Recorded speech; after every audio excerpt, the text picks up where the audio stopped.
नमस्कार दोस्तों, मेरे चैनल मनी माइंडेड में आपका स्वागत है। आज का टॉपिक कुछ ऐसा ही है। लाइक आपने जो वीडियो की टाइटल लाइन में देखा ही होगा कि हमें लाइक मेडिकल इंश्योरेंस क्यों चाहिए। मैं कई लोगों को देखता हूँ जबकि मेडिकल इंश्योरेंस एडवाइज़र उनके पास पहुँचता है तो वो बोलते हैं यार हमें क्या होने वाला है, हम तो ठीक है, क्यों 7,000 8,000 हम प्रीमियम पे करें जो कि हमें वहाँ से वापस मिलेगा, एक बार दे दिए तो ख़त्म है।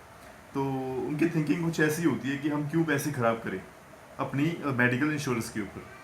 तो वही लोग जब वो या उनके घर में से कोई ना कोई इंसान बीमार हो जाता है, कुछ भी चाहे कोई एक्सीडेंट की वजह से हॉस्पिटल में एडमिट होता है या कोई किसी इलनेस की वजह से हॉस्पिटल में एडमिट होता है, तो वही लोग फिर उस एजेंट को कॉल करके बुलाएंगे, यार आजा यार मेडिकल कर दे, हमारी बहुत खर्चा हो गया हॉस्पिटल में ये। तो आज हम उसी टॉपिक के ऊपर बात करते हैं कि मेडिकल इंश्योरेंस हमें क्यों चाहिए और इसका बेनिफिट है कि नहीं है। देखिए, अगर आप इंडिविजुअल हैं, मतलब सिंगल एक बंदा कोई मेडिकल इंश्योरेंस खरीदता है तो उसका 4 से 5 हज़ार, 6 हज़ार, 7 हज़ार डिपेंड करता है कि कितना वो जो है अपने लिए कवर ले रहा है, 2 लाख का, 3 लाख का, 4 लाख का, उसके ऊपर। ठीक है ना, अगर हम एवरेज लगा के चलें 7 से 8 हज़ार रुपया का अच्छा कवर मिल जाता है। 3 से 4 लाख, 5 लाख का कवर मिल जाता है 7 से 8 के जो है प्रीमियम के ऊपर। डिपेंड करता है कौन सी कंपनी से आप बाई कर रहे हैं पॉलिसी। और ये 7 8 हज़ार आपका जो ईयरली ईयरली प्रीमियम होता है, एक साल का अगर आप 7 से 8 हज़ार दे रहे हैं, ठीक है ना, तो अगर 2 साल भी दे दिया आपने, 3 साल भी दे दिया आपने, बाई चांस 3 साल बाद आपको कुछ होता है एक्सीडेंट की वजह से, चाहे इलनेस की वजह से कुछ होता है, तो आपको मालूम है कि आपका जो खर्चा है सारा मेडिकल की पॉलिसी से हो जाएगा। सिर्फ 7 हज़ार एक साल का देने पर, 3 साल में 21 हज़ार देने पर, ठीक है ना, आपको कितना बेनिफिट हो सकता है। अगर आपका हॉस्पिटल में 70 से 80 हज़ार रुपया भी खर्चा हो गया, तो 21 हज़ार पे करने के बाद आपको 70 80 हज़ार मिल रहा है। वो भी 21 हज़ार आपने इंस्टॉलमेंट में पे किया। अगर आप बीमार होते हैं तो आपको एकदम से जो है सारी पेमेंट जो है हॉस्पिटल को बिल जो है सारा एकदम से क्लियर करना पड़ता है। बट इस इंश्योरेंस की वजह से क्या हुआ, आपको आपने किस्तों में, जिसको हम इंस्टॉलमेंट बोलते हैं, इंस्टॉलमेंट में आपने 7 8 हज़ार 6 हज़ार करके आपने जो है पे किया। लेकिन आपको 3 साल बाद जब आपको ज़रूरत पड़ी तो उन्होंने जितना भी खर्चा था आपका हॉस्पिटल का, उन्होंने पे कर दिया।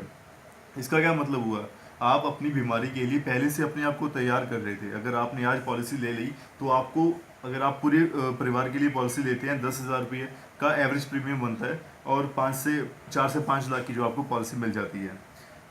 10 हज़ार पे करने का, साल में, साल भर के लिए 10 हज़ार पे करके आपको जो है पूरे साल की टेंशन नहीं है कि अगर मेरे परिवार में किसी किसी के साथ भी कुछ होता है। देखिए, बीमारी है, कोई बता के नहीं आती, एक्सीडेंट है बोल के नहीं होता। तो अगर आपको एक पैसे की टेंशन लेने की ज़रूरत नहीं है कि अगर 10 हज़ार पे कर दिया मैंने, और अगर आपके परिवार में किसी को भी कुछ होता है तो उसका सारा खर्चा जो है मेडिकल पॉलिसी ही पे करेगी। तो एक 10 हज़ार पे करने के बाद आपको टेंशन फ्री होते हैं अगर आप, ठीक है ना। आपका जो है बजट, घर का बजट बिल्कुल नहीं हिलेगा अगर कोई बीमार होता है। वैसे अगर कोई घर में बीमार हो तो घर का पूरा बजट बजट जो है हिल जाता है। आपको मालूम होगा, अगर आपके घर में से कोई बाई चांस, अगर आपके घर में से कोई बंदा हॉस्पिटल में एडमिट हुआ है तो आपको याद होएगा कि घर का पूरा बजट हिल जाता है। तो अगर आप मेडिकल पॉलिसी ये खरीद लेते हैं, ठीक है ना, अगर आप 10 हज़ार रुपये साल का पे करके अपने पूरे परिवार को सुरक्षित कर सकते हैं, 7 से 8 सौ रुपया महीना कोई निकालना कोई बड़ी बात नहीं है। और अगर आप 4 से 5 मेंबर की फैमिली है, ठीक है ना, तो उम्मीद है कि आप को कभी किसी भी समय ज़रूरत पड़ सकती है उस उन पैसों की। क्योंकि अगर एक बंदा है उसके बीमार होने के चांसेस कम होते हैं, अगर 5 बंदे हैं उनमें से बीमार होने के चांसेस 5 गुना ज़्यादा हो जाते हैं। तो ठीक है, आप अपने पूरे परिवार को सिक्योर कीजिए और अपने साथ के साथ फाइनेंशियल हालत भी देखिए। अगर आप 20 से 25 हज़ार 30 हज़ार महीना कमा रहे हैं, ठीक है ना, तो अगर आपके परिवार को कोई मेंबर बीमार होकर 70 80 हज़ार रुपया आपका हॉस्पिटल का बिल बना देगा, तो आपका जो घर का बजट है कहाँ पे जाएगा। वही चीज़ अगर आप 7 से 8 सौ रुपया महीना निकाल लें, ठीक है, तो उससे कोई ज़्यादा फर्क नहीं पड़ेगा। लेकिन आपको पूरे साल के लिए टेंशन फ्री हो कि आप अपने घर पे बैठे हैं कि ठीक है, पॉलिसी है मेरे पास, अगर बाय चांस कोई मिस हैपनिंग होती है, कोई बंदा बीमार पड़ता भी है घर में से, तो जो खर्चा है सारा इंश्योरेंस कंपनी करेगी, मुझे कुछ पे करने की ज़रूरत नहीं पड़ेगी। तो यही है एक छोटा सा बेनिफिट इंश्योरेंस खरीदने का, कि फाइनेंशियली हम सेफ रहें।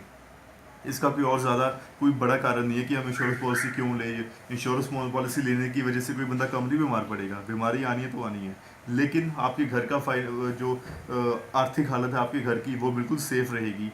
ठीक है, कभी भी आपको किसी भी तरह की ज़रूरत पड़ती है तो इंश्योरेंस कंपनी ज़्यादातर इंश्योरेंस कंपनी बहुत अच्छे से डील करती हैं। ठीक है, कस्टमर केयर नंबर्स होते हैं, आप उनको कॉल करके अपने प्लान्स के बारे में पूछ सकते हैं, आपको किस तरह की इंश्योरेंस चाहिए। ठीक है ना, बहुत सारे पैक्स होते हैं इंश्योरेंस कंपनीज के, तो आप सभी को डिटेल में पढ़ के कोई ना कोई इंश्योरेंस जो आपके मतलब की है आप उसको बाय कर सकते हैं।